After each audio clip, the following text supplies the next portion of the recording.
All right, let's talk about the DBQ. So the DBQ, or the document-based question, is worth 25% of your final exam. If something crazy happens this year, like it did last year, then it could be 100% of your final exam, because that's what the kids last year had to do. You will have 60 minutes for this. Included within that 60 minutes is a recommended 15-minute reading period, and then 45 minutes to actually write the essay. I'm going to run through the rubric with you. Those of you that have experience with either AP Euro or AP World should already have a good background on this. So basically, the rubric just consists of the different ways that you can score points. That is the goal of your writing. Score as many points as possible. You only score points by doing what they say they will give points for. If they give a point for this much and you do that much, you still get 1 point. So you want to be smart about that. The first point is the thesis point. So you can see the scoring criteria and then the decision rules. So we'll do the scoring criteria first. A thesis that scores the point responds to the prompt with a historically defensible thesis or claim that establishes a line of reasoning. So kind of 3 parts in that. 1, it has to respond to the prompt. Makes sense. It has to be historically defensible. Okay, makes sense. And then the third part, it needs to establish a line of reasoning. It needs to be a big enough claim that can show an argument is there. It can't be one of those little tiny claims down here. It has to be a substantial claim, which is why in our thesis statements that we write, we have although, counterclaim, your actual claim, because, reason A, B, C. That shows this is my claim. I understand some people argue this, and I'm aware of it, but these 3 things. That shows that you have a line of reasoning that you're going to take for your paper. The decision rules. This shows you some things that kind of would prevent you from getting the point. 1, you cannot restate the prompt. If you restate the prompt, you will get no points. There's usually a problem with kids in this. Don't restate the prompt. And if you follow, although your actual claim, because reason A, B, C, you won't be restating the prompt. Then there's also the question of where are they looking for the thesis? A thesis must consist of 1 or more sentences located in one place, either in the introduction or the conclusion. I'm going to talk in a second about how to structure this, but your thesis should be included in your introductory paragraph. You should also write a backup thesis in a potential conclusion paragraph, because they can only look in 2 places for that, the intro or the conclusion. If you write a thesis in a body paragraph, it won't score the point because they're not allowed to look for it there. Then there's a point called contextualization. This one is one of the ones you will struggle with the most. Now, I say that not to frighten you, but to show you this should be a really easy point to get. You just need to be very cognizant about doing it. So the contextualization point describes a broader historical context relevant to the prompt. So 2 things, historical context and relevant to the prompt. It has to be related to the prompt. A lot of kids will write one that's like, cool, you're telling me things that are historically accurate. It has nothing to do with the prompt though, so it can't score the point. Let's look at the kind of decision here. To earn this point, the response must relate the topic of the prompt to broader historical events, developments, or processes that occur before, during, or continue after the time frame of the question. This point is not awarded for merely a phrase or reference. You cannot just name drop something and was like, well, this led to it, boop, and then walk out. You have to describe the broader historical situation. Now, in the rewrite they did recently, when they aligned all of the social studies APs to have the same rubric, they changed this contextualization point to include before, during, or after. Generally, the easiest one of those to pick is before, because the whole point is context. What's the context leading up to this? Now, by before, I mean outside of the time period in the prompt. The time period in the prompt is 1754 to 1786. Then outside the prompt before would be before 1754. During the prompt would be that window of 1754 to 1786. If you're after the prompt, it's after 1786.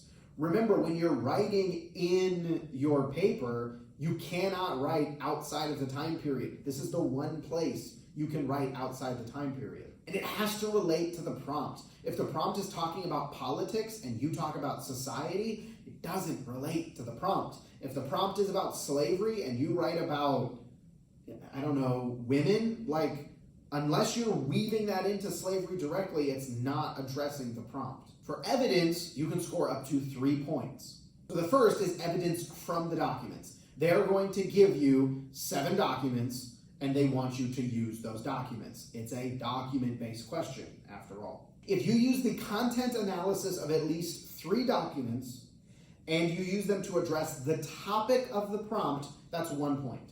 So content analysis is what is the point of this? What is it actually saying? What is the document saying, doing, etc.? And then the topic of the prompt would be the topic of the prompt.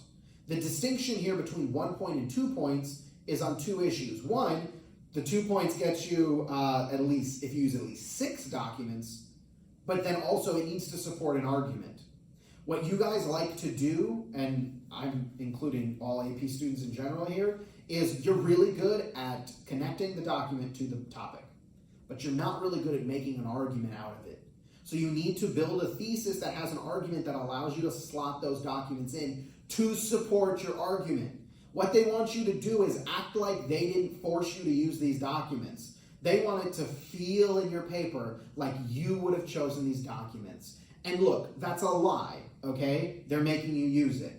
But you also want to make them feel like they didn't just give this to you and say, use this, okay? So you want to act like you invented them and you chose these ones. You'll notice here, you cannot quote.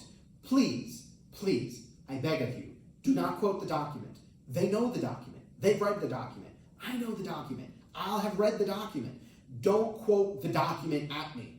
Quoting the document does nothing. It doesn't tell me you know anything besides how to copy down information. Now you may say, oh, but it shows I know where the main point is. Okay, cool, but that's the dead cat thing, or the dead bird thing that the cat brings you, right? Here, I found it. Cool, but you need to do something with it. So, summarize that, condense it, paraphrase it, weave it into a broader argument, tie it to something else. You can't just quote the document. Also, quoting the document slows you down, and paraphrasing speeds you up, so it also saves you time. And then there's evidence from beyond the documents. This is a specific, and I mean specific, piece of evidence that is within the time period of the prompt that is not addressed or included in the documents.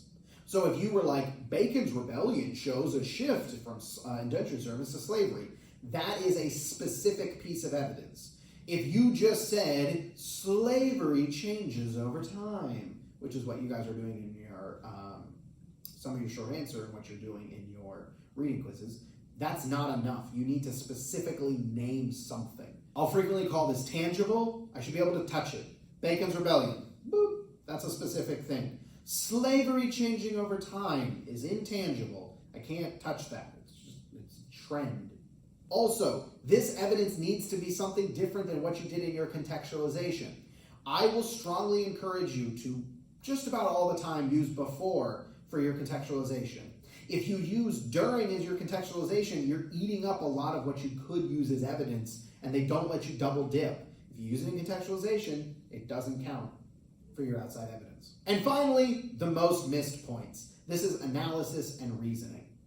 So one of them is, for at least 3 documents, explain how or why the document's point of view, purpose, historical situation, and or audience is relevant to an argument. That is your extended analysis. I cannot tell you how many times kids just don't do this one period at all, okay? This is the extended analysis we talked about. Historical situation, intended audience, intended purpose, and point of view. You need to do one of those, any of those 4, for at least 3 documents. Now, I will recommend you do 4 because you might be wrong on 1. And if you do 2 correctly, you get 0 points. So you would rather be safe than sorry. Remember, to earn this point, the response must explain how or why rather than simply identifying. If you identify it and say, oh, that's Abigail Adams. She's the wife of John Adams. Congratulations, you score 0 points. you need to show how or why that has an impact on the document. And then finally, you have what we call the complexity point. So you demonstrate a complex understanding of the historical development that is the focus of the prompt, using evidence to corroborate, qualify, or modify an argument that addresses the question. This is where your counterclaim comes into play. College Board and APUS specifically want to know that you are aware of all different sides of an argument. They want to know that you've thought about everything before coming to this claim. And that's why your counterclaim is so important, because you're saying, I think this is true, even though I'm aware that there is this evidence that technically goes against me. There are a bunch of things you could do, and they list this whole laundry list. So explain the nuance of an issue by analyzing multiple variables. Examine both similarity and difference, or continuity and change, or multiple causes, or doing both cause and effect. Explain relevant and insightful connections within and across time periods. Confirming the validity of an argument by corroborating multiple perspectives across themes here.